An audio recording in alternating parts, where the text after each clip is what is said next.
all the options should be correct, but in that it is given A, B, and C only correct. Yeah, so assignment assignment six question number 6, right? Yes, yes, yes. I Okay. I posted in forum also, but I didn't get any reply Yeah, from so anybody. actually, it is actually, I think they have replied, right? So from Not replied, sir. Not replied. I have okay, checked okay, again. yeah, Twice I posted. Not replied. yeah. So actually, this is assignments are handled by like NOC only, like on the support team. So they will evaluate it actually Okay. on this one. Yeah. Because explanation what they have given that all the options are correct. Explanation also it is showing all the options are correct, Yeah, yeah, right. but they have marked it wrong in the Yeah, yeah. means solution. Yes. Yeah, like it will, you The, will. the problem is now actually the problem here is happening is we have to somehow cross 60%, because we are doing PhD, and that 60% is the basic criteria. So now number of questions are also limited to 8. That is a basic issue, because if you are putting wrong some question, then we are losing a lot of marks like 0.1 to 12.5 percentage. So overall, in exam we have to then and I don't know how exams will be conducted, because assignments are still this tough. So how will be the exam? I don't know whether will come to 60%. That is a passing criteria. Also, we have to repeat the course. That is a problem. Yeah, the exam questions will be kind of similar to whatever you are getting in the assignments. Oh, then it will be tough. Yeah. So yeah, so okay, let me share the slide. In the question number 6, in the solution, it is given that only three A, options. B, and C. Yeah. Yeah, it should be all, sir. It should be all. And one thing is like when we I was going through the courses of faculty, I found this question, and that this was last year's question, and Which in one? that also it was given A B. This question, no, it Uh-huh. was already it is a repeat question. So Okay. in that also A, B, and C and D were given. So there also it was correct. So Okay. the, when last year it was all correct, then how it is the same question, same answer, same explanation also, and then they are given A, B, and C correct. Mm, but here, this is the explanation for this year, right? So here So finally, question is correct, okay. question is same, answer is same, options are same, but the final solution is different. So that Okay, should not but be there. here we can get the solutions in week 6, okay? And if Yes, I yes, I if got I the solution. if I I have open the gone. PDF, it is marked as ABC, not D, right? D, but D, so the explanation is given for D also. Finally, if increased error due to the collapse node is registered in validation set may be masked by absence of errors existing in training data set in the other parts of the validation set. Option D, that is also correct. Yeah. Okay, like So it should be A, B, yeah, C, yeah. and D. So these should be evaluated. Don't worry. So yeah, it will be re-evaluated again. Okay, sir. If you get like, if you can, this doubt, if you can tell them, because I didn't get any reply in the forum. Yeah, like, actually, this is not up to me to like. Okay, okay, This is okay. not in my power actually to uh, re-evaluate. But actually, they sometimes like after a certain interval, they check the forums and they actually will recheck it. Don't worry. Okay, Yeah. okay, sir. Okay, sir. Thank you, thank you. Yeah.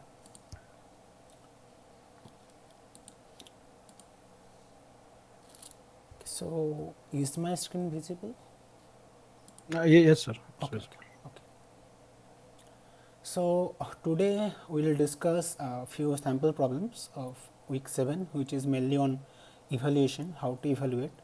So I hope this week's lectures are like this week's topic is much easier compared to the other ones. So we'll get straight to the question. So here we have label 101 00. So there are like multiple data points and we have multiple labels and we have the output from the models here. Okay, so what we have to do is that we have to calculate what is the accuracy of this. So can you calculate the accuracy of this problem? I'll wait for some time to get the answer. So you have kind of 5 ones in the label and 5 zeros in the label, and some of them are correct, some of them are incorrect. So what is the formula for accuracy? I hope you know. So can you calculate based on that?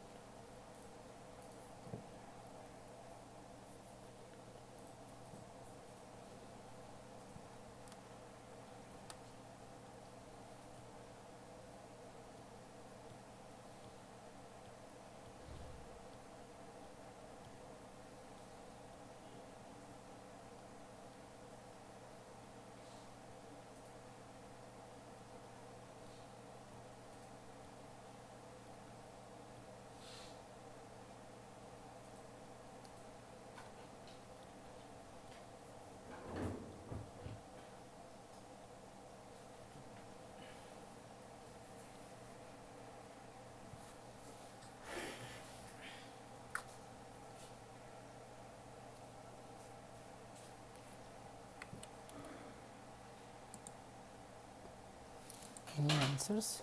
You can write in the comment section.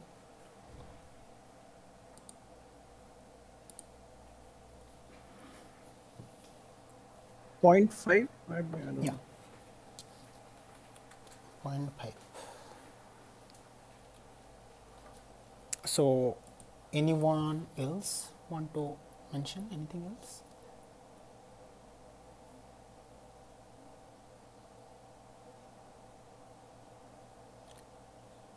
Yeah, actually correct answer is 0.5. So, I'll show you how. So, basically let's find so okay, accuracy you can find directly how many them are, how many of them are matching. Okay, so this one is matching 1, this one is not matching, not matching, not matching, not matching, not matching, this one is matching, so 2, matching 3, matching 4, and this is also matching 5. So there are total 10 data points, out of them 5 are matching. So 5 by 10 equal to like 0.5, and that is like 50%. So this is one way. Another way you can also do it via true positive, false positive, and true negative, false negative, and that. And if you kind of do that, you can also get that precision recall, accuracy, precision recall F1, those also you can calculate. So this is straightforward.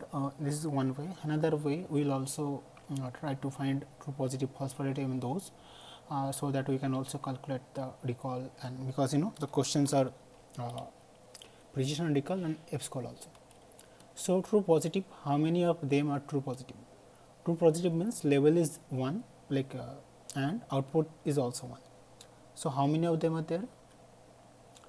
This one and this one. So only 2. 2 of them are like true positive. True negative, true negative means level is also 0 and output is also 0. So true negative here also 1, 2 and 3. So 3 2 negatives. Okay. So how many false positives are there? Can you guess? Which one is false positive here? This group, or like this and this, or this group? Which group?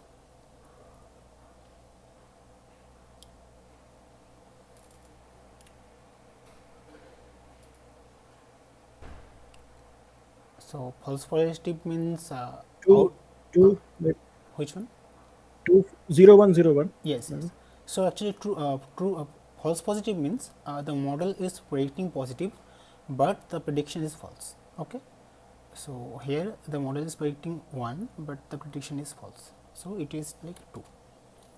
And false negative is the vice versa. The model is predicting negative, but the answer is false. So here 1, 2, 3. So these 3 are the false negatives. Okay. So we got this TP equal to 2, TN equal to 3, FP equal to 2, and FN equal to 3. So what is the formula of precision? Can you find precision from these values? Can you calculate? Precision, I hope you are aware, right? So this is kind of this is kind of confusion matrix, and from that you have to calculate the precision, recall, and F score. What is the formula for precision? Okay. Precision sir 0.5. Yeah. So can you explain why? 4. First, we have to take how many numbers are positives are there, true positives, Okay. two numbers, then two positive divided by two positive plus false positive. So 2 by 4. Yes. Yeah, you are absolutely right. So basically, this is the formula for okay. So accuracy, you know, we calculated it earlier, but you can do it by this also. Accuracy is true positive plus true negative divided by like all data. So here it is 50%. Then let's go to precision. So precision is true positive. We got true positive equal to 2 divided by true positive plus false positive. So true positive is again 2 here, and false positive is again 2. So 2 by 2 plus 2. So this is 2 by 4, which is like 0.5. So this is how you calculate precision. Then recall. Okay, how to calculate recall? This is also similar. Just instead of like false positive, you have to add false negative here. Okay, true positive divided by true positive plus false negative. So here 2 and 2, and we got here false negative. False negative is 3. So 2 by 2 plus 3 equal to 2 divided by 5 equal to 0.4. So here you got precision of 0.5 and we got recall of 0.4. So can you calculate F score from this, F1 score? What is the formula?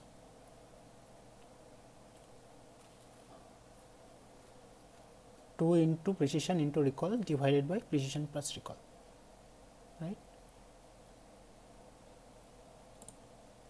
So this is the formula, 2 into precision into recall divided by precision plus recall. So if you put those values in the formula, 2 into 0.5 is the precision, 0.4 is the recall, divided by 0.5 plus 0.4 only precision plus recall. So you are getting 0.5 into 2 equal to 1 into 0.4 is 0.4 only, divided by 0.9. So this is 0.4444. So this is the F1 score of this data set, this output from the model. Okay. So is the calculations clear to everyone?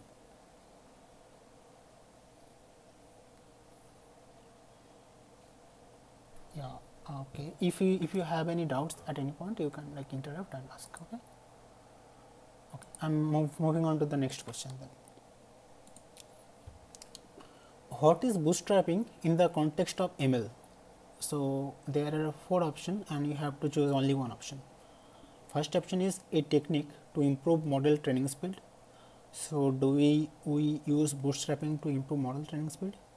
Is it correct? Then we have, okay, sorry, another, a method to reduce size of the data and creating multiple datasets by randomly sampling with replacement. And fourth option is preprocessing step to normalize data. So in case of bootstrapping, if we like apply bootstrapping, it is obvious that it does not improve training speed, right? Because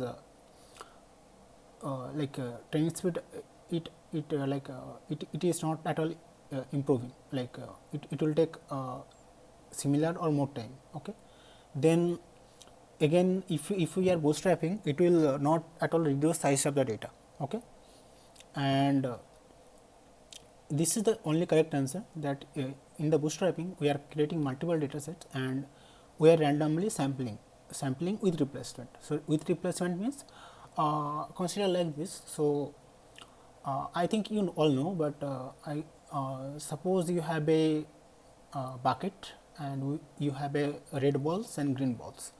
So sampling means you are taking one ball from the bucket and sampling. So that is like you are taking a ball at first and then you are not putting that ball back to the bucket, and then you again picking another ball. So that is sampling without replacement. Yeah, and sampling with replacement means that you are like taking a ball, okay, and then you are seeing what color it is, and then you are again putting the ball back to the bucket. So replacement means that you are every time, and the probability of picking that ball, picking ball of certain color remains the same, because the number of balls and their how many color each ball is, that remains same because you are putting that ball back. So this is the only correct answer. So this is why we use bootstrapping in ML. Then which of the following is not a benefit of cross validation? So again here you have only one correct option, and notice the not here. So which one is not a benefit? So first option is that it reduces the risk of overfitting. Is it a benefit of cross validation? Then second option, it if we cross validate, it provides more accurate estimate of model performance. So is it correct? And another option is that it allows better understanding of model bias. So is it correct? Or the last option is that it increases the size of training data set. So if we use validation data set, cross validation, it will increase the size of the training data. So which one is correct?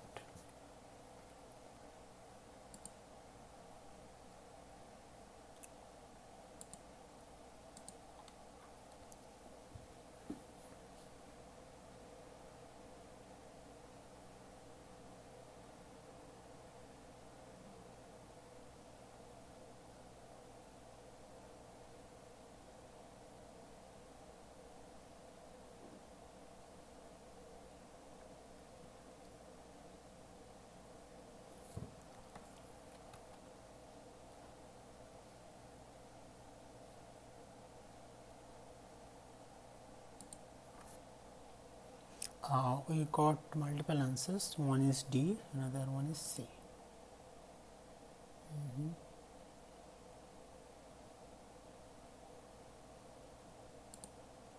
D, D. D. So are you saying D or B? D for Delhi. Okay, okay, yeah. Okay. So let's go one by one. Does it reduce the risk of overfitting? Uh, Kind of yes, because you know if you are using validation, you can see that training loss is increasing, training loss is decreasing, but validation loss is not decreasing, it is remaining same. So you can understand that this is overfitting, so you can stop the training and you can do something else to make it, like you can understand that it is overfitting. So this is actually a benefit, so this is actually true answer. So you, as we are asking not here, which is not a benefit, so this will not be there. Another one, it provides a more accurate estimate of model performance. So again this is actually true, because if you are cross validating, so in the training you can, in the training loss you can get that how the model is fitting to the data, training data, but how it is doing it on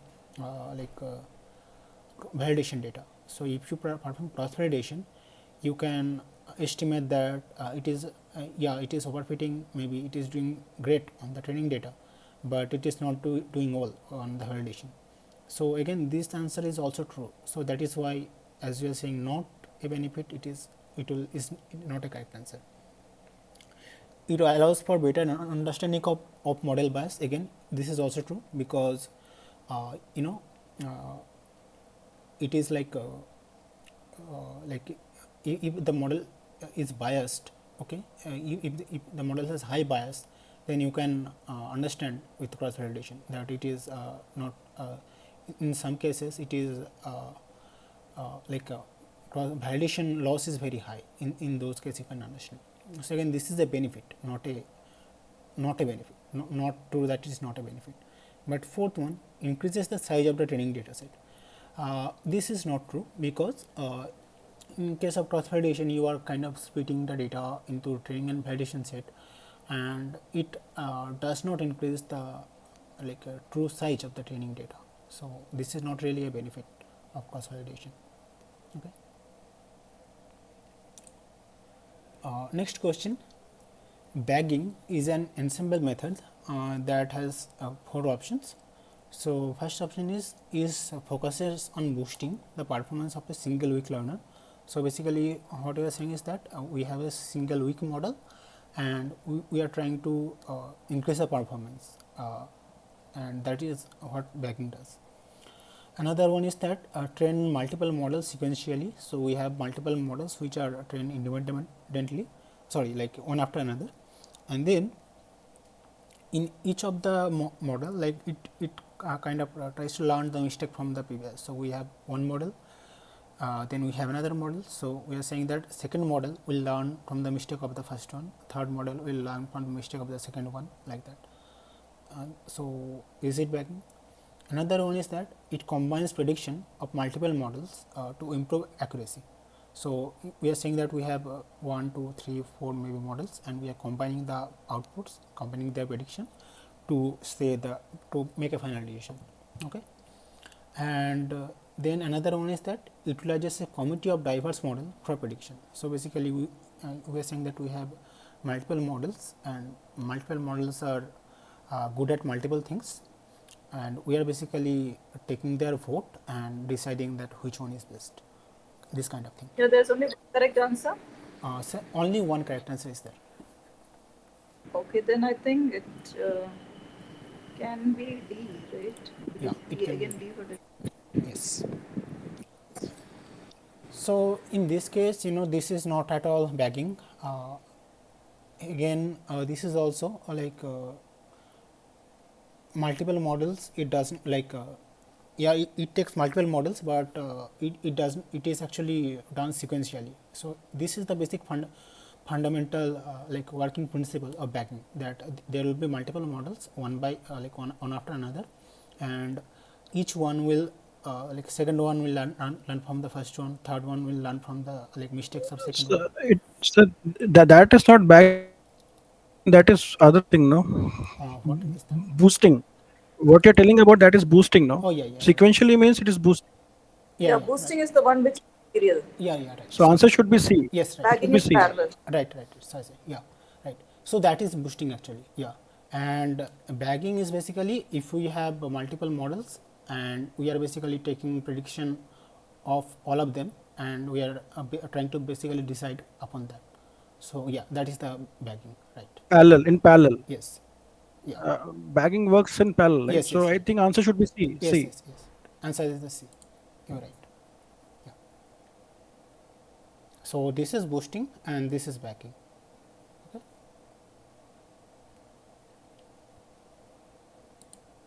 But even D should be correct, no? Because it's got like it uses diverse models. Uh, Bagging uses diverse. no, diverse No, model. weights are different. Yes. D actually weight will be same.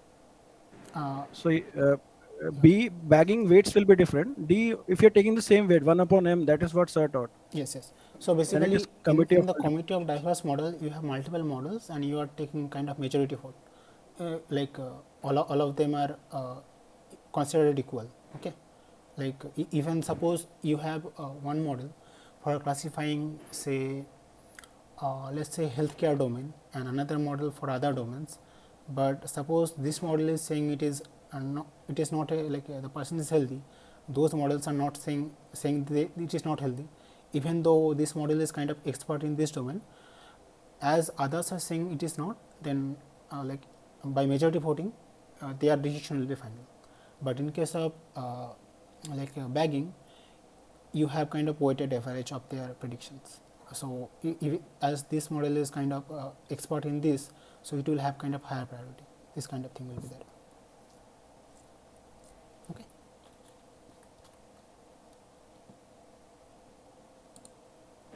Please move on.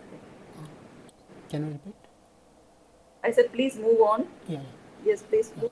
So which evaluation measure is more suitable for imbalance classification? So you have four options, and imbalance means you have, suppose you have 1000 data points and maybe 900 of them are true and 100 of them are false. Maybe say you have a uh, classification problem for disease and there are 1000 peoples and 900 of them are not having the disease, only 100 of them are having the disease. So it is not like 50-50 split. In one side there are many people and another class there are much less people. So which one should we use in those cases to understand if the model is really doing well? Sorry, B. Which one? B for bat. Precision. Precision. Precision. Can you explain why? So because it will take for each class, no, and other classes can be taken as like one class. If you want to predict, it can be positive. Other all the k-1 classes can be negative. So if you have We imbalanced are classification, in this case, suppose you are talking about only two classes, then like 0 and 1.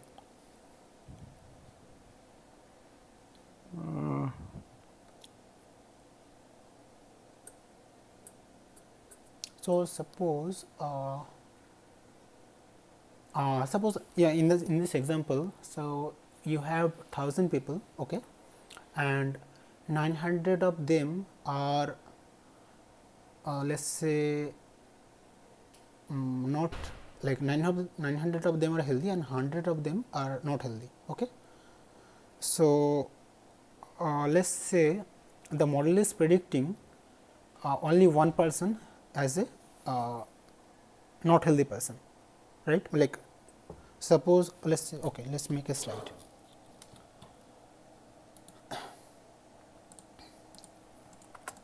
So 900 people not having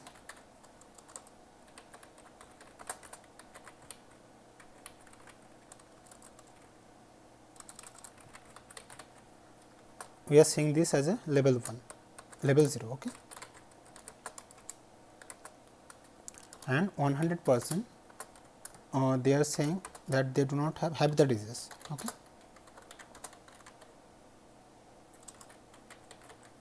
We are saying it as a level 1. Okay.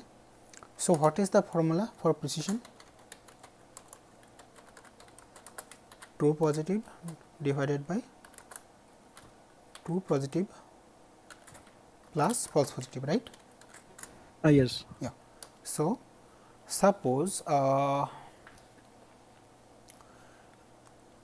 you have 100 patients who are having the disease. Suppose the model is predicting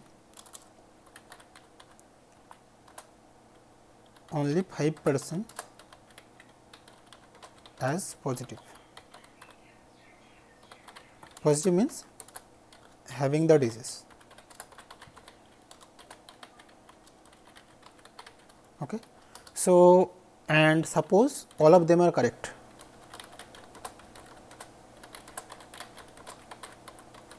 All of them are actually having the disease. So, what will be the precision there? 5 divided by 5 plus 0, right, because all of them are actually having the disease. So, there are no false positive, right. So, what will be the precision here? 5 divided 5 by 5 equal to 1. So, perfect precision, right. It cannot be better than that. Precision 1 is the maximum, right. But So they is should accuracy correct in uh, this question? accuracy is not also correct. So, we will discuss So then it that will be also. F1 score, sir. Yeah, right. So, in No, this sir. case, Yes. right, it will be F1 score. So, this is for precision. Yeah. So, in this case, even though we are getting perfect precision, but there are 95 people left who are having the disease, but it is not identified.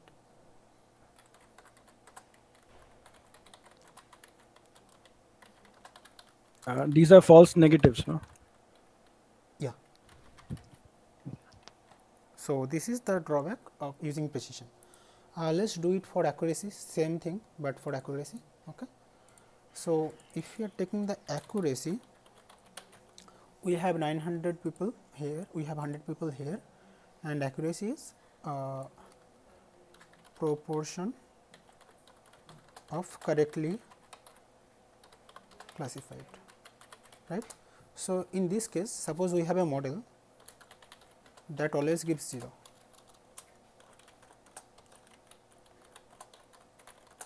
Okay. Then what will be the accuracy? If it is always giving 0, so 900 of them will be correct, right, because in the label 900 of them are having 0 and 100 of them are having 1.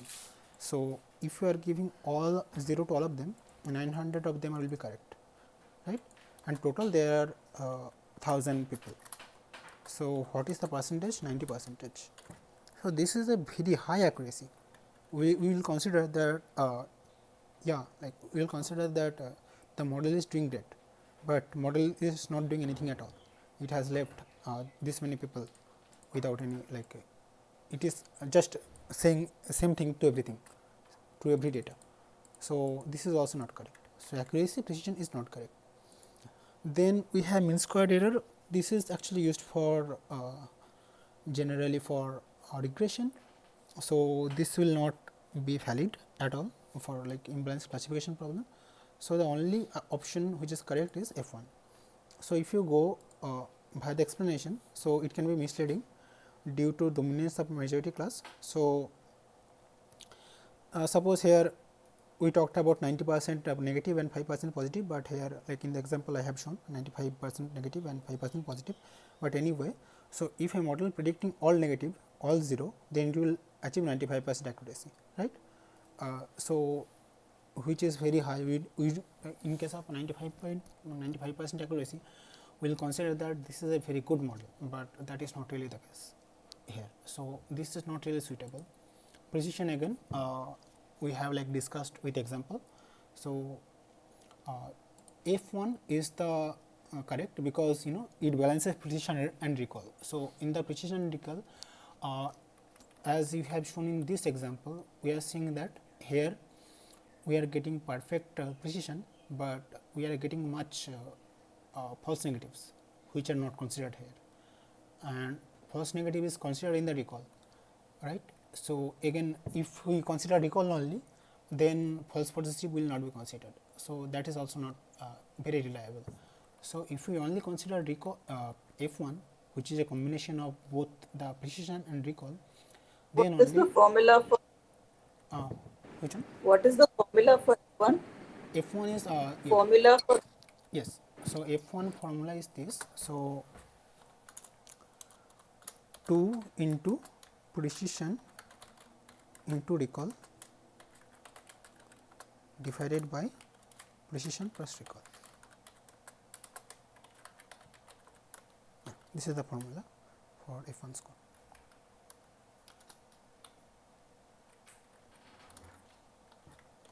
Okay. Yeah. Okay. So next question: what does the ROC curve represent? So you have four options. One is trade-off between precision and recall. Another one is that relationship between accuracy and F1 score, and performance of a model across various threshold, and distribution of classes in the data. So ROC curve you have seen in the lectures. So what does it represent? So you are drawing a curve kind of thing like this. So C, sir. yeah.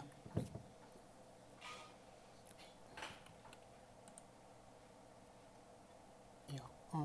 No, A is not the correct option here. It should be C. Yes. Precision and recall, it is it kind of like axes are kind of defined. Uh, it is kind of similar to precision and recall, but that is not really the point of ROC. So, okay, let me show an ROC curve.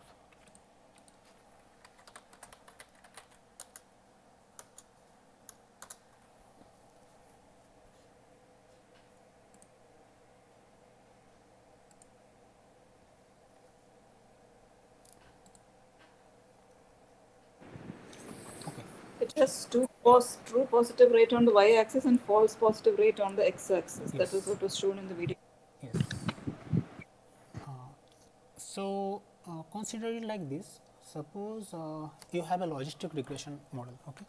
So I think it will be easier to understand with logistic regression. Yeah, kind of like this.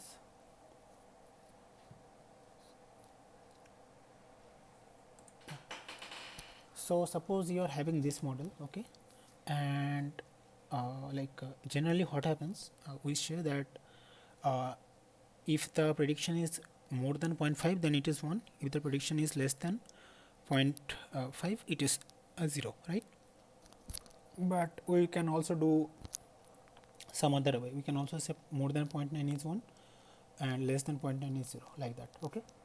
So basically, if you are having multiple points at like multiple points here, and maybe some point are here, some point are here. Okay, like yeah, in this point, the prediction is this, right? In this point, the prediction is this. So basically, uh, we can draw a line anywhere. Like we can also say more than 0.5 is 1. We can say more than 0.9 is 1, like that. Okay. So the thing is that this is kind of a parameter, like where to draw the line between 0 and 1, and here the thing is that if we draw the line here, what is the proportion of the like true positive rate and false positive rate, and what is the like ratio of if we draw the line here, this kind of thing, right? So if this is kind of a variable parameter, like this is a parameter of the model, and suppose you have multiple classifiers based on like one, the boundary is here, another boundary is here, another boundary is here. So you have to decide which one is better, right? So you can do this via ROC curve. Here, okay, let me zoom this picture a little bit.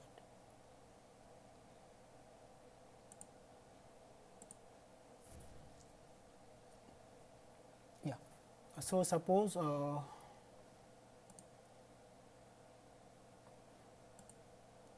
anyway, let's so this is the image. So here, suppose this is one model, okay, blue one. This is another one. Blue. This is blue one. This is a green one. Okay. Sir, I have the link. Can I share this? Then you can open that plot. Yeah, yeah, I've shared, sir. Can you open that link, sir? It is yeah, yeah. there. Sure. Okay. Shared in the chat, sir. Yeah, yeah. I'm opening. Okay. So last, can you go last, sir? Last. This one, this blue plot, sir. Blue plot. This one. Okay. This is very difficult to read actually. So other plot is also there. One big plot will be there, blue Okay. color. Okay. Yeah. This one, sir. Yeah. Yeah. Right. So yeah, this kind of thing. So if the I think this is by which model? Okay. So whatever the model is, so suppose the threshold is this, then this is the point here. If the threshold is this, like point means like this is false positive ratio, and this is true positive ratio. And if we are taking classifier with this threshold, this is the point. So in that case, false positive is kind of like 0.95, true positive is kind of like 0.95, and false positive ratio is kind of like 0.54. Point, yeah, 0.567, like that. Okay. So basically what we want to, what we basically want to do is that we want to kind of here perfect classifier here, so that means everything is correct. So true positive rate should be 1 and false positive rate should be 0. So our ideal goal is to reach there. So if the classifier is doing everything correctly, it would be like this, up to this and this. Okay. So this will be the point. But in practical scenarios, model will make some mistakes and it will be like this. Okay. So our objective would be to maximize the area under the curve. Area under the curve means that this one is better than the green one. Green one is better than the orange one, right? Because it is much it is much near to the perfect one, right? So the idea is that if we calculate the area under this curve, and if we calculate the area under this curve, whatever the which one is having the higher area, it will be better. So one question might arise that why is it necessary? Like we can obviously see that this one is upper than this one, right? So it is, we can understand this one is better. But in some cases it can happen that maybe this is at first going above this, and then after some point it is going this. This can also happen. So there can be some overlap. It is not, it may not be always clear that yeah, this one is higher than this one, so it will be better. So if we find the area, area means you can see just like how many like squares are there, if you just consider this kind of thing. So whichever is having the higher area, that one is better. And we basically do the motivation of doing that is that we want to uh, understand what is the performance of the model across various threshold. So here you can see threshold are like something, here threshold is this. So we want to understand that under some threshold, under multiple threshold, which model is better, right? So So this one, Sir, no, you mean by but it will be always valid. Like this, it is increasing. Theta value is going down, and this both the xy are increasing. Whether it is inversely proportional to that, it will always be valid like that. can you repeat? Can you the question? Theta, sir, this value of this one, no, it is increasing. So area under the curve, it goes on increasing. So Okay. as theta is less, we can see it is on the near zero, lower side. Yeah. When theta keeps on increasing, this value goes on high. So whether this is a universal, this one, always it will be like that. Mm, Like theta is inversely proportional to x and y axis, TPR and FPR. okay. So Like yeah. SPR TPR goes high when the theta there is a relation between them. When TPR goes high, then what happens? Theta is going high, FPR and TPR are on the lower side. What do you mean by theta? Do you mean threshold? Threshold. Normally it is theta only. So theta when it is going like it is increasing, no? Then TPR and FPR on the lower side. Yeah. When theta keeps on going down, TPR and FPR are increasing. So whether So it is universal, so yeah, not necessarily. It can happen opposite also.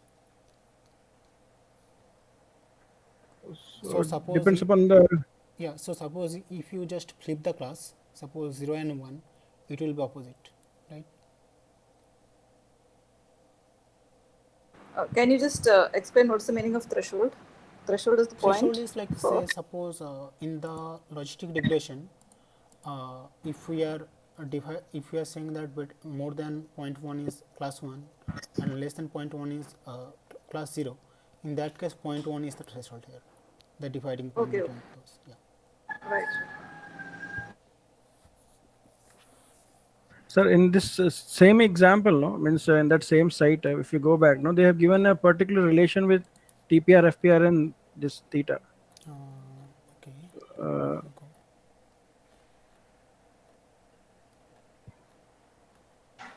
Is it here? I'll just show some.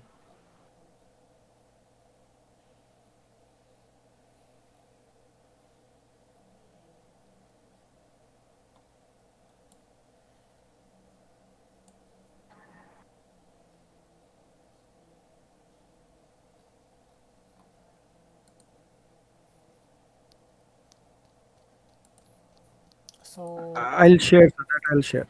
okay. So anyway, let me try to explain it. So basically, suppose instead of this, let's say their labels are flipped. So in the data, suppose 1 becomes 0 and 0 becomes 1.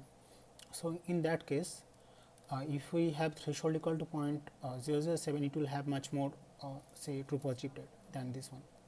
Uh, so it is not essentially true that if the threshold is lower, that time like TPR will increase.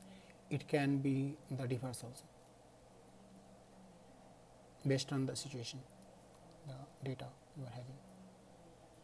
So the main point is that like if you are having two models and in one model you are getting curve like this, another model curve like another thing like something like this. To find the which one is the better model, you have to kind of find the area under that, and whichever is having the higher area, that one we can say that it is a better model. Better model in the sense like it will do well in all the threshold, wherever the like value is in of a new data point.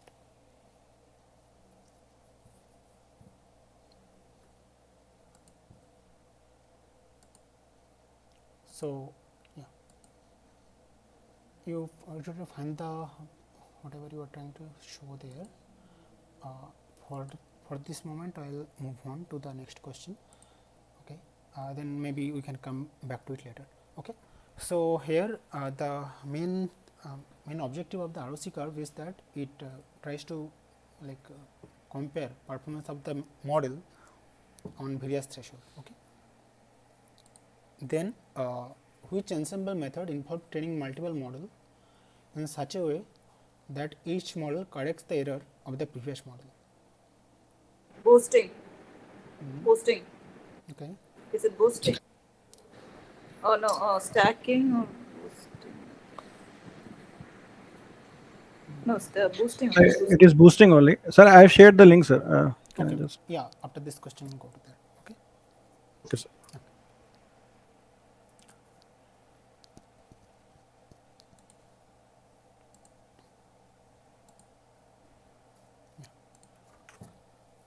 So this is the explanations. So bagging. What do we do in bagging? We train multiple models independently and combine their prediction. Okay, through averaging or voting. In stacking, we have multiple models and we combine their prediction using another model. Okay. In boosting, we train multiple models sequentially one after another, and each model focuses on the mistakes of the previous model. So, we are saying that multiple models in such a way that each model corrects the error of the previous model. So, this is similar to the boosting, right. So, the correct answer here is boosting.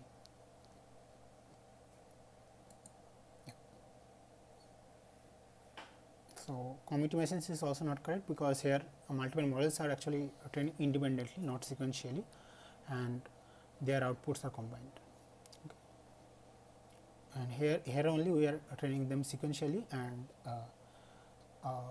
second model will learn from the, like, try to correct the error of the first one, third model will try to correct the errors of the first one, like that. Okay. So, and boosting is the only correct option. Okay. In a ROC curve, what does the diagonal line represent? So, Random guessing. yes.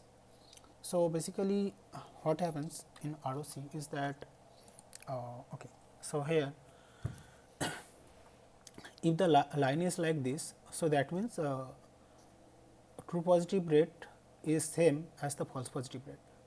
So, suppose the data is kind of like balanced, in that case here true positive rate is 0.5 and false positive rate is 0.5, means that we are uh, guessing it randomly, and that is why it is not they are basically same. Okay. So, let us say you have a kind of like 1000 patients, and you have a 500 say having a disease, 500 not having a disease, and suppose you are predicting randomly. Okay. And so, in that case, so suppose if you are having threshold equal to 0.5, so 500 of them will be positive and 500 them will be predicted negative. Okay. So, in that case it will be like 50% of them will be like true positive, 50% of them like will be false positive rate. Okay. Same, even if you take another threshold, then also similar thing will happen. Okay. So, even though suppose you are taking a something here, suppose 200 of them are predicted positive, suppose suppose the threshold is here, suppose 800 of them are predicted positive, even then as we are predicting randomly, maybe 400 of them will be correct and 400 of them will be incorrect. Yeah. So, true positive rate will be kind of like 0.5. Okay. Same for like false positive rate. So, this is if it is diagonal, then it is kind of like a random classifier. Okay. So, this is the answer, random guessing. Okay. So, I will go to the blog right now. So, yeah. Okay, TPR is there, FPR is this formula. Then how to speculate the model performance.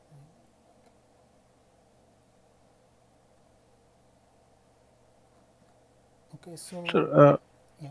here, sir, here. It is written, sir. When we Sensitivity and specificity are inversely proportional to each other. So,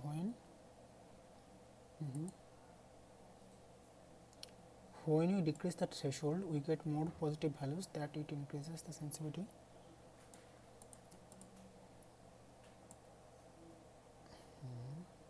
FPR is, it will be 1 minus specificity. So it will be TPR by So, FPR. So both will specificity, increase. yeah. So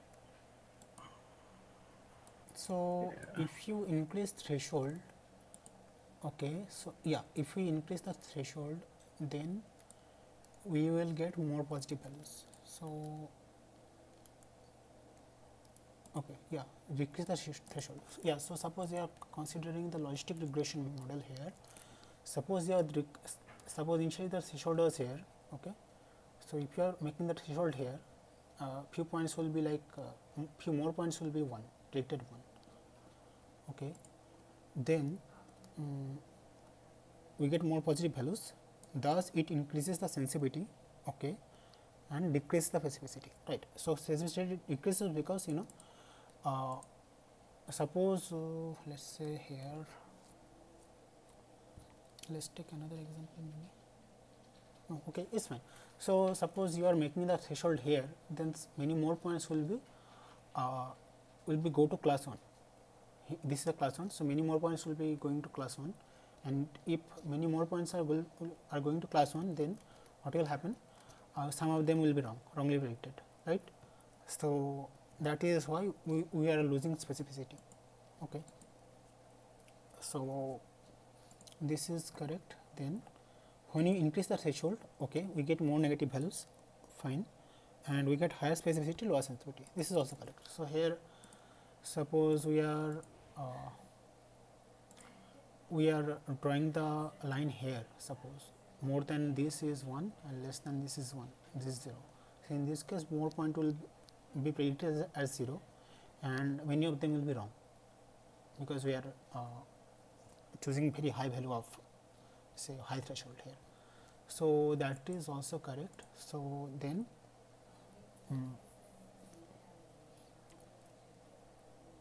when you increase TPR, APR also increases, okay, and vice versa. Fine, yeah. Then so that graph is valid, no? Means it is like This one, no, no, which one? that blue curve, no. One more link was there, no, Yeah, that yeah, blue curve. yeah. So that image, this one, then it is similar to this only, no. Yes, yes, right. So it is universally valid. Yeah, considering that, yeah, considering that you are considering this as a class 1 and this as a class 0, that will be correct. But if Can you, you just summarize the relation between threshold, specificity, and sensitivity? yeah, When you increase the threshold, you get higher specificity, is it? Or yes, yes. So basically, okay, let's consider like this. Okay, let's no, no, take, just summarize. I mean, I'm fine with the explanation. yeah. So basically, if you increase the threshold, then it will be more specific, right. So because examples will be much lesser, and it will only predict to 1 when it is much more confident, the threshold is when the threshold is higher. Similarly, if the threshold is lower, it will be like less specific, because many other points will be there which are not class 1, but it will be predicted as class 1. Okay. Yeah, and like if the specificity is higher, then like sensitivity will be kind of lower, that kind of thing. Sensitivity is what actually? Sensitivity in layman's terms. Okay, so sensitivity means like in this point, suppose like Y-axis or yeah, Y-axis, FP, true so positive, right? yes, yes. So like how so suppose let's consider here.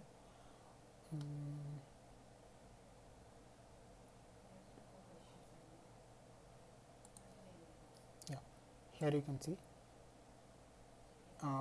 you got when you yeah, consider this, when you increase the threshold, suppose in this figure we are increasing the like threshold, then we will get more negative values, so it will be higher specific, it will be more specific, but it is like less sensitive, and sensitive here means that it is, we can consider it as a opposite to specific, like how much it is uh, let's say, what can I say, okay, I'll show you the equation. Specific means that it will allow only actual true positives as positive. That is specific. Yeah, So sensitive will mean okay.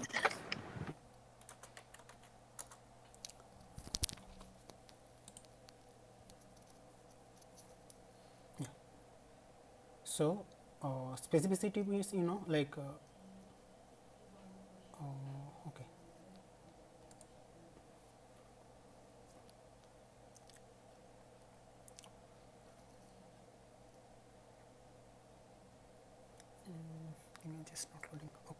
So anyway, so specificity here is that like Sir, I have shared the link with ROC. You can explain this last link, sir.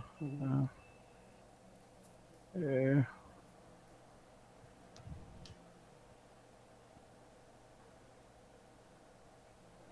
uh, sir, if you go down, no, it is given.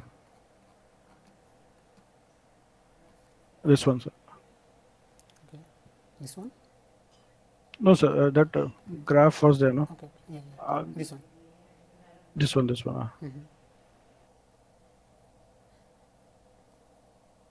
So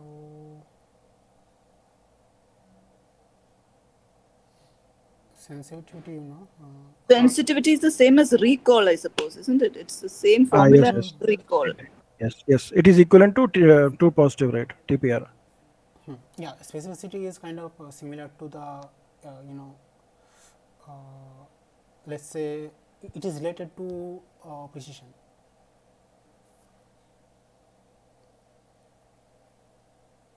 So like how much precise your prediction is, and sensitivity means like how much it is kind of able to consider the like all the classes, how much it is able to recall kind of thing.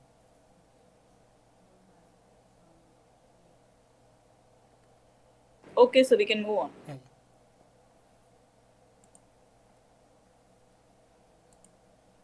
okay.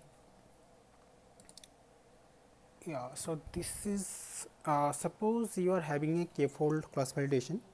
So I guess I think you already like heard that.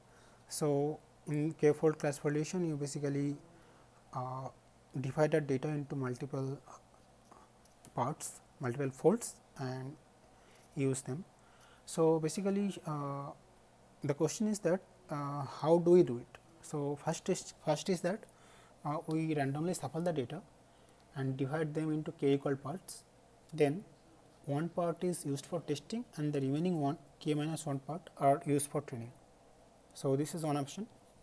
Second option is that data set is split into two equal parts and like 50-50 split, and one is used for training and another for testing. Third one is that the data set is divided into k equal parts. One part is used for testing and remaining k minus 1 part are used for training in each iteration. So here we haven't mentioned anything about iteration, we are mentioning something about iteration. Then another one is that the data set is divided into k unequal parts based on the data distribution. So basically we are saying that k parts, k fold, each are having multiple sizes, different sizes based on data distribution. So which one of them are correct? Only one of them is correct. C. Right. So basically, even though 1 and 3, like A and C, are kind of similar, the difference is that here we are saying that we are using k minus 1 part for training and 1 part for testing, but the thing is that it is not mentioning per epoch or per iteration. So it is basically kind of saying that for the whole training process, we are basically using those split only. But what happens in the k-fold cross validation is that we use, suppose we have made 10 split. So suppose we are training with 9 split first, and 1 split we are using it as a validation. In the next part, next iteration, we will use again 9 fold, but the previous 1 fold will be used in training, and another fold which was used for training in the previous step will be now used as kind of validation, that kind of thing. So it kind of changes in every iteration. So this one is the correct answer. What is the primary advantage of ensemble models over individual models? So suppose you are using ensemble, so instead of just a single model, so what is the advantage? Increased robustness, C. Yes, right. So if we go by all of the like options, simplicity of implementation is obviously not correct, because individual model is like single model is always easy to implement compared to ensemble multiple models. lower computational complexity is again not correct, because single model it is easier to compute compared to ensemble. Robustness is correct, because we are having multiple models, and like it is kind of if one is making mistake, it can get kind of averaged out from other models. But faster training time is again is not correct, because if we are training single model or multiple models is will always take longer time. Like obviously considering that uh, their sizes and everything are same. So one model versus multiple model, ensemble model will take much longer time to train. So only correct answer is increased robustness. Suppose you want to develop a ML algorithm, and that predicts a number of views on an article in a blog. So suppose you are having a blog, and you have a visitors who visits your blog, reads the articles and things like that, and you have some numbers. So basically you want to predict that how much your blog will generate views in the next month or next month. So you have built a model, and you have a thing like author name, number of articles as the feature, whatever, and what would be the evaluation metric. So how do we evaluate how much your model is doing? Is it doing good? Is it doing bad? How, which one will use as a metric for the evaluation of the model? F1 score, Not correct. Why do you think F1 score? Can you share the intuition here? because it depends on precision and recall. No? But here we are predicting the number, right? So it is kind of like dictation, right? So basically in the classification, if we suppose consider it as a That mean square error. It's like a regression, then mean square error. yeah.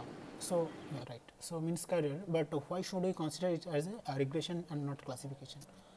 So Because your output is a number, it's a continuous variable. No? yes, It's right. not a discrete variable. Exactly. So that is why like it is kind of regression, and that is why we should use mean square error as a loss function. So accuracy is again like good for classification, but not really useful here in square like in regression. So this is the correct option. Fine. So suppose you have a data set with n values. N means like whatever, like consider 100. There are 100 points, 100 examples in a data, and suppose you are performing k-fold cross validation, and suppose k is equal to 100. So in that scenario, can we call it leave one out cross validation? Yes or no? It is false, sir. True. Why is it false, or why is it true? False, because at least one we should have. We have to leave one data point, and then rest will be classified. Mm-hmm. Here, everything is equal to k is equal to n. No, it should be k minus 1 is equal to. So what we do in k first cross validation is that okay. So we do like this. So we divide the data by k parts, use k minus 1 parts for training,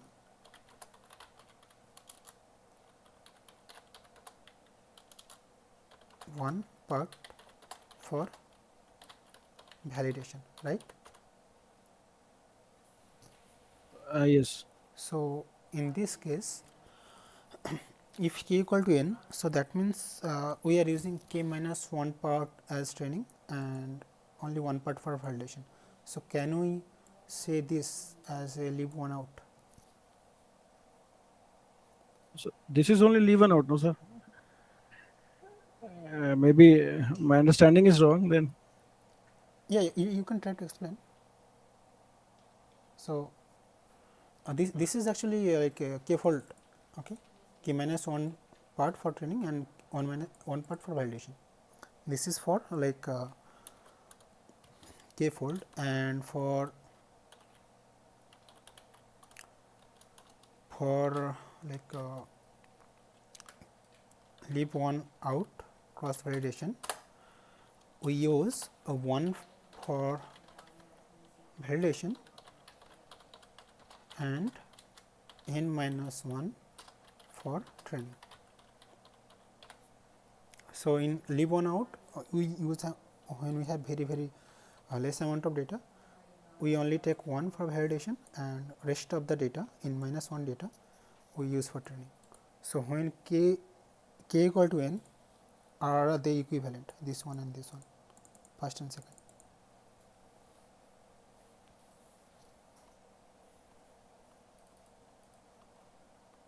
True, in that case, true. Yes. So, yeah, in this case, like we have k in case of like leave one out, we just use 1 for validation and rest for training, but as we know here n equal to k, so it is coming out to be the same, 1 for validation and n equal to k, so k minus 1 for training, so it is just the same. So, this option is also true. Okay. So, these are all the questions we wanted to discuss today. So, if you have any doubts about evaluation methods, you can ask. Sir, Yeah. sir, in the last assignment, last question, sir, can you explain how to get the answer, sir? Assignment 6, last question. Okay, I'll try to go. Assignment 6, last question. Last question, sir. This one for the 8th same. one, sir. Yeah. Yes, yes, sir. Okay. So, like, is it not discussed in the solution? Sir, in one line answer is given, sir. How to do that? I am unable to solve, sir. Okay.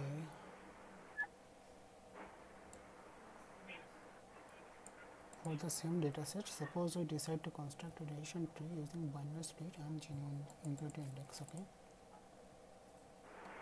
Which among the following feature and split point combination will be best? Okay. So, Genia price. Okay, so where is the dataset? Dataset is here, right? Okay. Sir. So, if we take the price low, medium, and another one is high. Okay. So,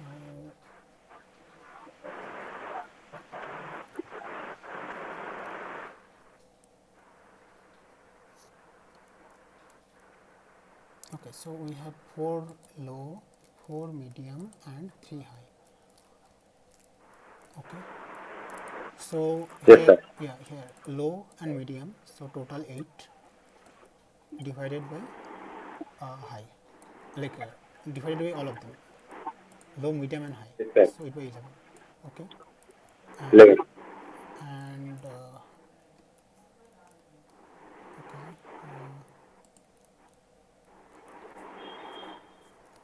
let's go then. 4 by 8, 4 by 8. Okay.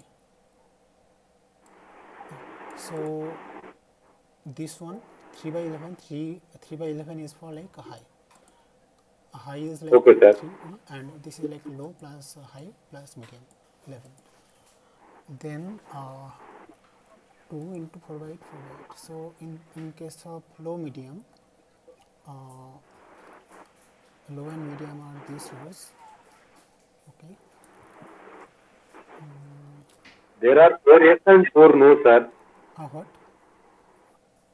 Yes, sir. There are 4 yes in profitable and 4 no, sir.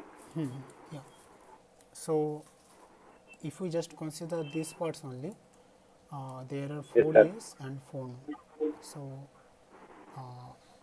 it is like that. So, 4 by 8 and 4 by 8, and there are like 2 classes here. So, in this case, Okay, sir.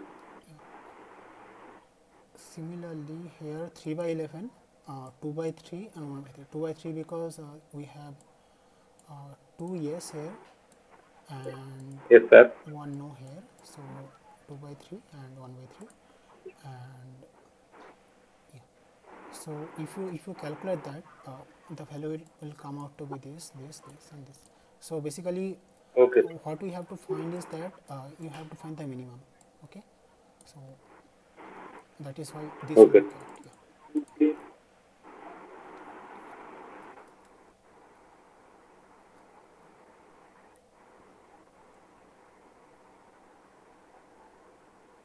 Sir, Yeah. sir, if you go back to that question, sir,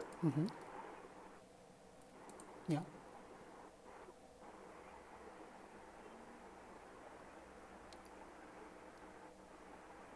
sir, what is the difference between B and C, sir? Which one?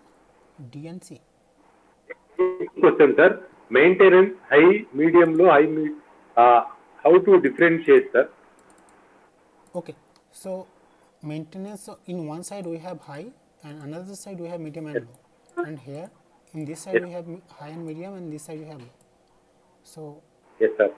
yeah, so this kind of class comes in one branch, this kind of classes comes in another branch. So Okay, sir. Okay. you can see in calculation, right? So here we have only high this side, but in this case we have both high and medium this side calculation here. Okay, sir. Yeah, Okay, thank you, sir. yeah, okay, welcome. So anyway, So what is mean by yeah. unbounded parameters? Is it in the uh, is it in this assignment? Yes, sir. Which question? Sir. Second one, sir. Okay, second one.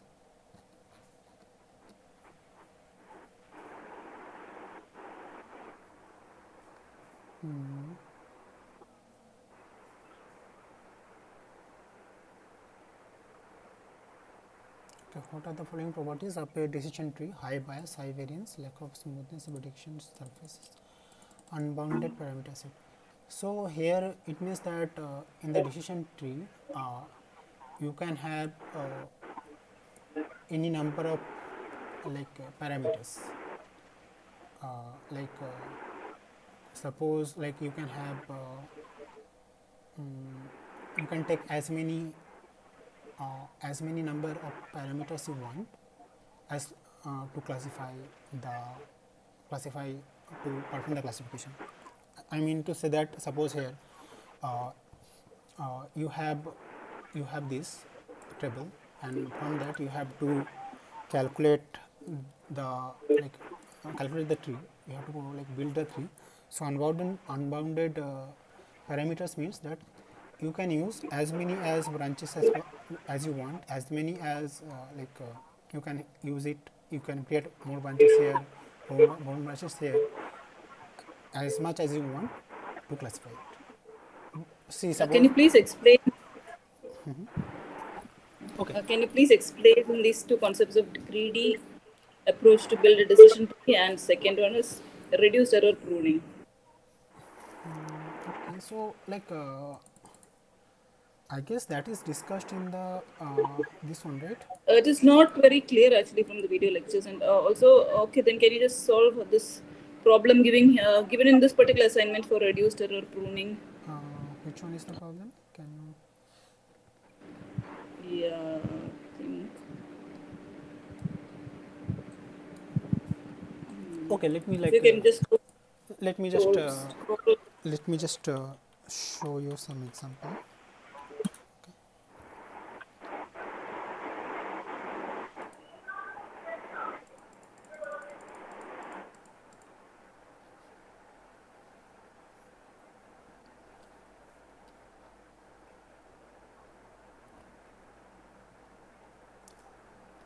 Yeah. Okay. Yeah. Another thing. Yeah, you can actually refer to the I had made there is a collab notebook. So yeah, let me show.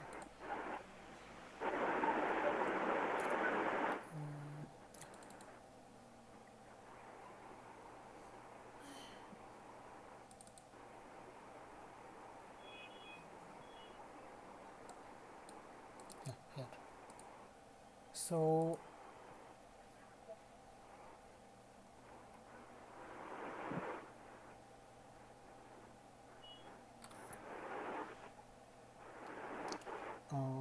this one you can use for visualizations.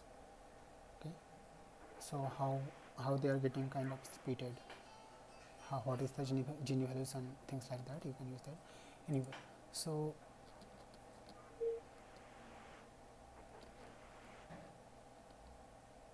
Okay, you want the question number, right, of the reducer or pruning question? Just let me see.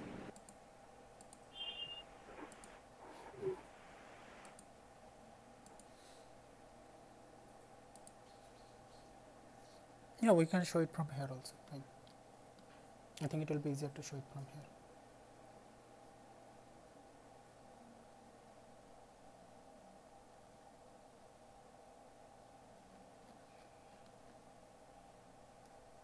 Question number 4 of assignment week 6. That is the one on reducer. Question number 4, yeah. Even from the solution explanation, it's not very clear how they obtained this.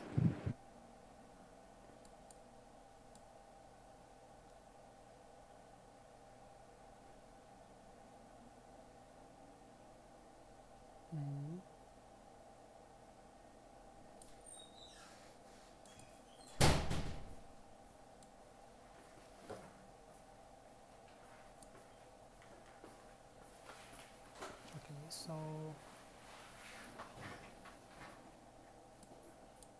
579.6. okay, we have on the left side. Okay, yes, so in the left side of a tree we have these 3 points, we are taking the average and we are getting 7.2, and in the right side we have 4 data points, we are taking the average is 10. Okay, so the question is that what were the original response data points? And what about the new response? New response is taken as. I mean, can you just explain this particular with these figures how, a scenario in reducer pruning, like in one iteration it will be like this, tree will be like this, on the next iteration tree will be like this.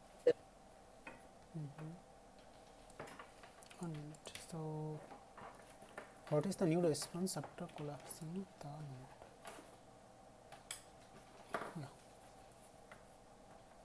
Because in reduced error pruning, we collapse each of the leaf nodes, right? Something like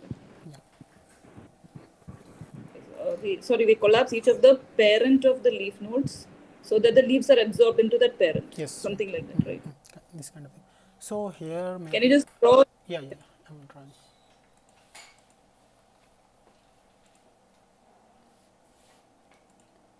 With respect to this question, so there is one node and there are two. There is a left node, left child, right child.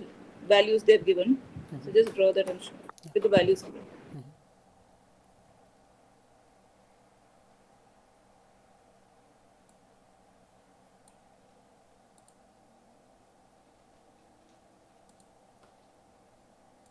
Okay, suppose we have a node here.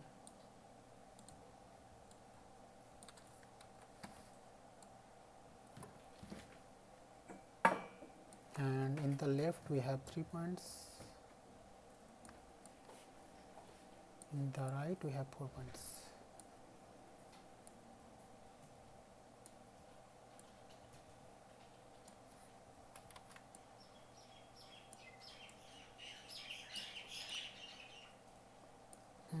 Let's say the values are 5, 7, 9.6,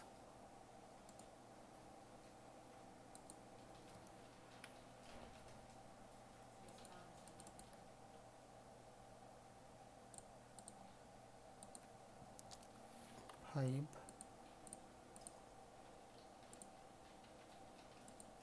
7,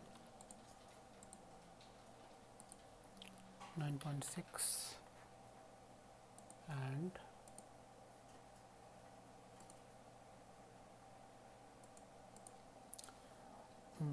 8.7, 9.8,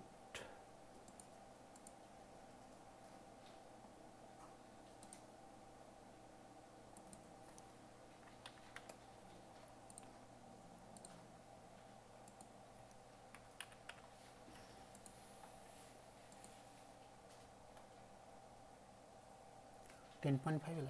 Okay.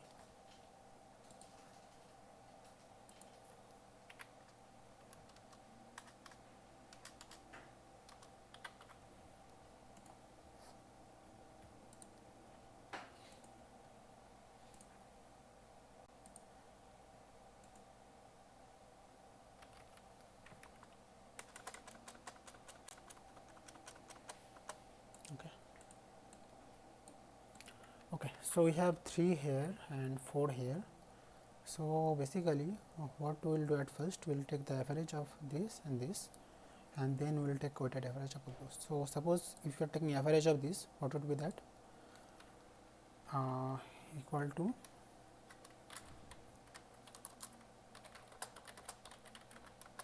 No. I just. Okay, wait. It's not like that. See, decision tree will have. It's like a binary tree, right? At any point, it will be like. yeah. So yeah, this is for like you have to kind of draw it like that, right? So this is for like a So kind of you're like saying. simplicity. Yeah, you have to kind of just draw by step by step. So you have you kind of have multiple nodes like that, and this side and this side also. So at from this perspective, we have these are left and these are at the right. Okay, and they are kind of like they can branch in any way.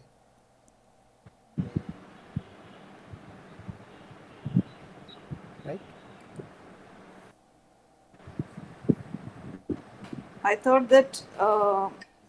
Okay, you drew a root node, and on the left, instead of 3 separate nodes, I thought there was a one single left node child, and that left node child contained these 3 values. It's not like that.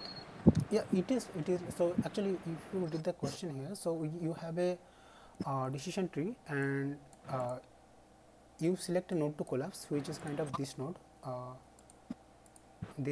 okay, and okay, for this particular node on the left branch, there are 3 training data points. So there are not nodes. Okay, these are not nodes, but they are basically 3 data points. On the right, there are also 3 data points, not nodes. Yeah. Yeah. So basically, So you can mhm. assume it as a single node which has these 3 data points inside it, right? I am I Like mean to the say that suppose you have this node here, okay, this node here, and uh, you have 7 data points. Out of them, 3 belongs to left side of the node, and 4 belongs to the right yeah, side of the node. yeah, Yeah. right. Yeah, yes, that's what I Yes. said. So basically, to collapse that, at first we need to take the average here. Okay, average of the left. Okay, understood. Yes. So average of the And left where will you is put? what? After taking average of the left, what do you do with that average? Okay. So average. So let's do it step by step. Okay. Average maybe 5 plus 7 plus 9.6 divided by 3. What is the value? 12 plus 9. Whatever, let it be. Suppose this value is x, and similarly average of That y is let's say why? y. Okay. So what we do is that how many points are there in the left? Left we have 3 3 values, points. and right we have 4 values. So Yeah. new value is that total 7 points are there. So 3 by First of all, why did you take the average? What will happen to that average value x that you calculated and the average value y that you calculated? What will happen to those? Will they replace the like the node with the three yeah, data yeah. points and the node So with the this four will be data the points? like new threshold here.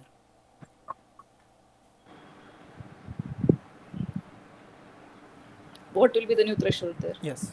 So What? 3 by 7. What? X or Huh? okay. The 3 by weighted average you're saying 3 of by the left and 7 into x plus 4 by 7 into y. That will be the new value,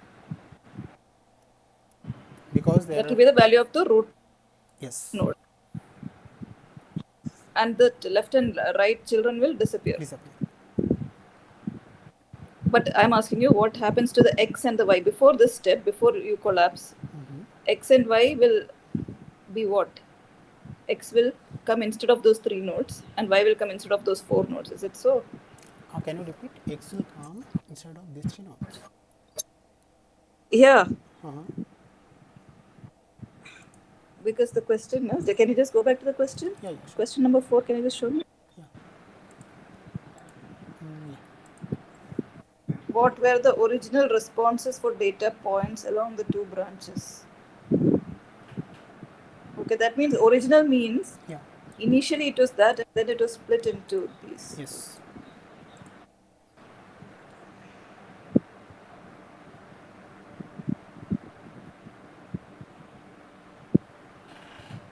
Okay, now can you go to the question number 1, please? Question number 1 in the same assignment.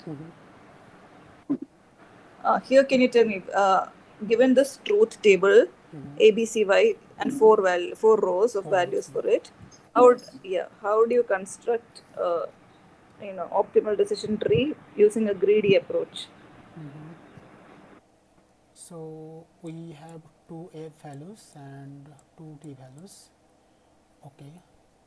So at first, how, like, we have to see which one, by splitting which one we can get the maximum, like, at one side and another at another side. So suppose here, if we divide it by, let's say, just consider this class and this class separately. Okay, like, this is one class and this as another class. Okay, these two. So Now, this means what? This means what? This says 1 plus and this says 1. which, Now, what do you mean by this? This as 1 class and this as another okay, class? so It's not first clear and what. fourth row is one class, and Okay, these two, second and third row is another class. Okay, okay. so if you see, if we take, here in the first A, if we split on the A, so if we just take the T, like, if that, if there is false, then definitely there is false here. Okay, like, there are no option where A is having false, but here it is true. So in the greedy approach, first branch will be like that. So if the false, then y equal to false. Otherwise, if it is true, then there are multiple options.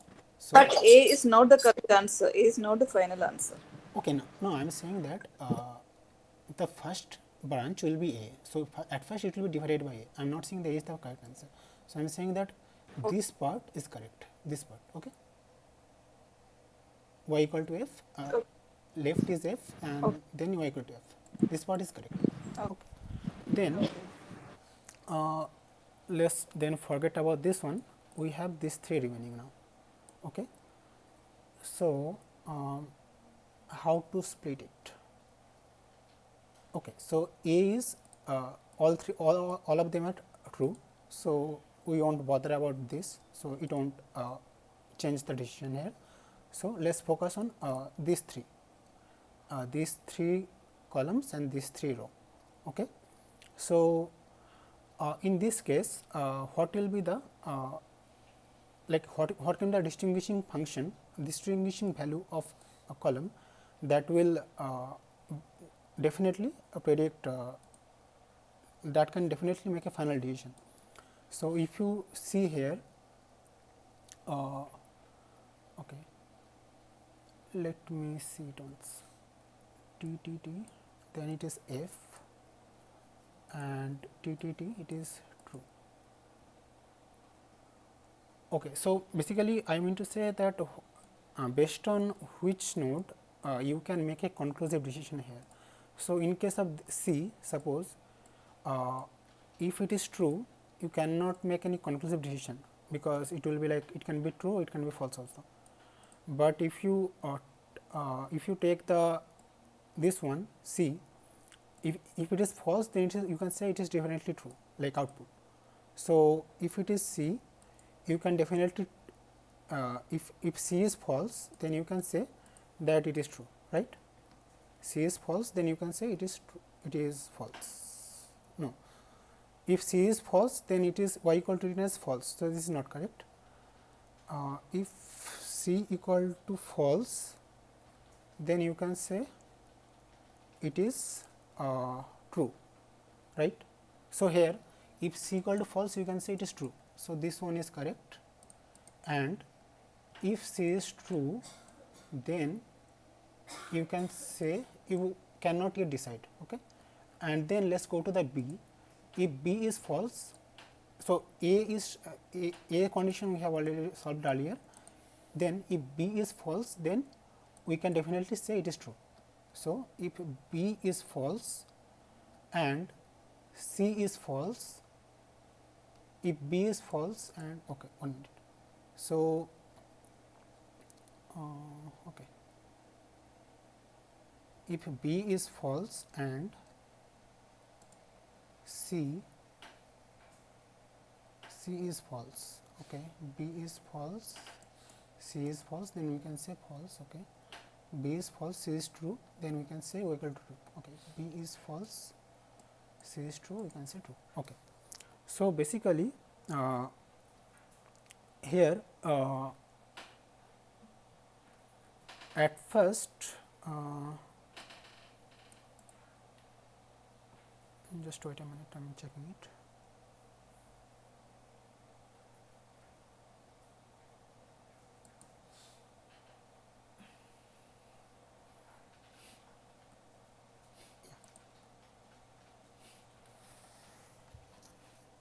So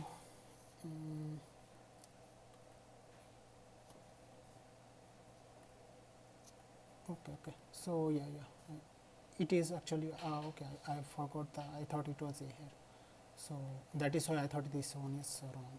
That is not the case, okay. So basically if and we got this to here, okay.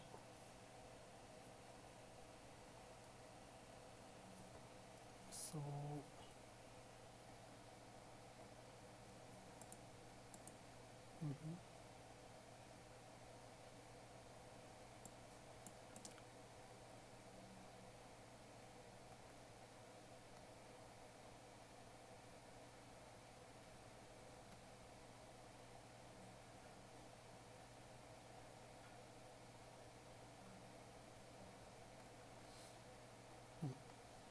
okay, so basically what is happening is that if we split by A, okay, so then but let's consider if A is even necessary, so to split it. So suppose if is F, if TT is F, if T is true, TF is true. So even if we discard this A row, it is we can make the decision, right? So this A column is redundant. So we will not be using the A column. Then if we focus on B and C, we can in both the in these cases there are like 2F 2Ts, here also 2F 2Ts. So we can choose either of them as a root node, B or C, okay. So suppose if we are choosing B as a root node, as in here, then there are two options. One, if you go F, and another if you go true, okay. So F and like F means false, T means true. So there are two options, and in those cases there are again two options, F and T, F and T. So basically the only thing, the only like a thing that we need to consider here is that we need to discard the row A, column A, because like column A is redundant. So after that here you can see B we are dividing to C, we can do it opposite also. We can take C here and B here, but like we can build a tree like that, okay. So this is actually main takeaway from here. Is it okay? So basically, because there are like 50-50 split, 50 false and 50% false, 50% true, you can take either of them, like B or C, whatever. If you discard the row A, column A.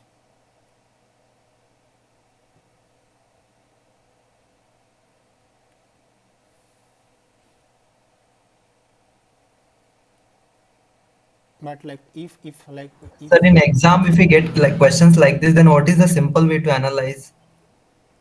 okay, so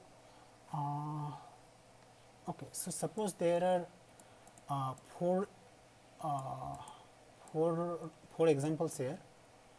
Okay, so try to see that if there are any redundant columns, like if there are any redundant features. So how to see that? Let's say if you leave this, suppose you leave the C column, can you still able to classify it? So no, because TT is true here, TT is false here, right? So this row is necessary, this column is necessary. If you leave the B out, TT is true here, TT is false here, so B is also necessary. But if you remove the B, it is you will still be able to kind of obtain Y from the B and C only if you remove A.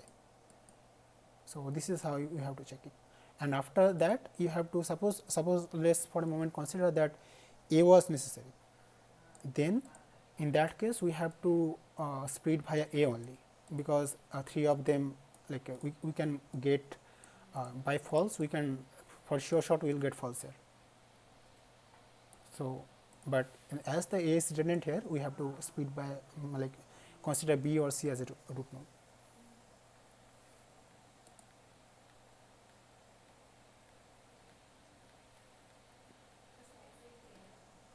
So basically there are four examples, but there are three columns. So three columns can represent 2 to the power 3 equal to 8 values, right? But you have only four rows, so you can consider that there are chances for any redundancy here, because 2 to the 2 square equal to 4, so only two columns are sufficient to present 4 values, like 4 rows.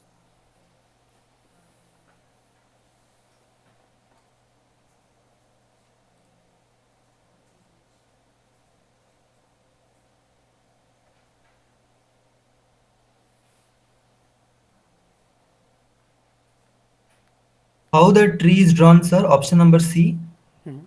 So basically at first you are discarding the column A, okay, so you only have option B and C, right? So you have to either take this as a root node or this as a root node, fine. So basically if you look at the values, there are 2 F's here and 2 T's here, and here also 2 F 2 T. So if we choose B as a root node, we cannot reach a conclusive decision that F is F or F, like conclusive decision means like F is, if we choose F, then it will reach a decision. It can't be anything like, so F, suppose F here it is F, but F here it is true, so not conclusive. Similarly T is T here, but T is false here, so it is again not conclusive. So this one is not conclusive. Here also F is F, F is true, T is T and T is F, so again both are not conclusive. So we can choose either of them as a root node. So basically if we either of them as a root node, so basically suppose in this example you can take C also, but yeah, it is not shown, but you can take C also.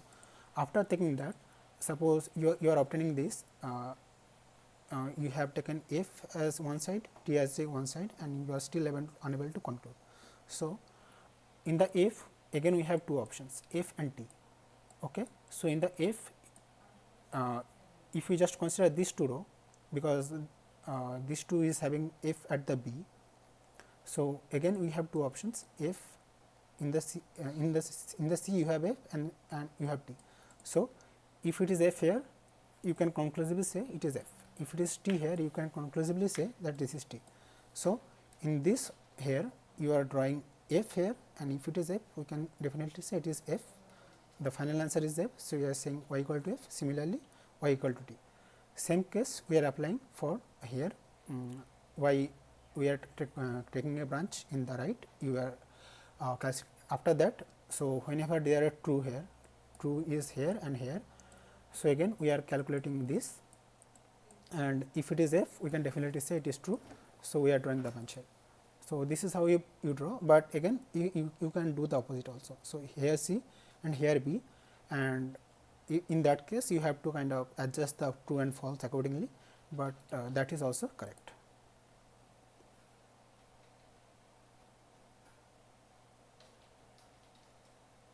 Here, like this is wrong, because if in the B you are taking, if it is false, then you are saying that it is the final answer is false, but that is not really the correct, because in this row B is false, but actual answer is true. So, this will not be correct. Only correct answer is this.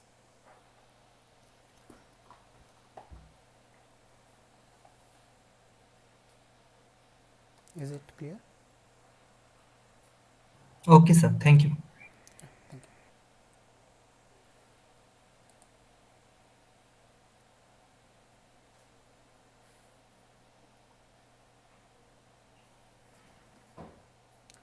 you. Any more questions?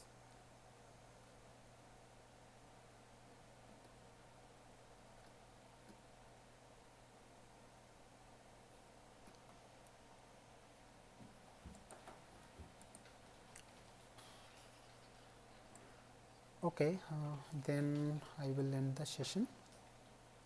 Thank you for joining.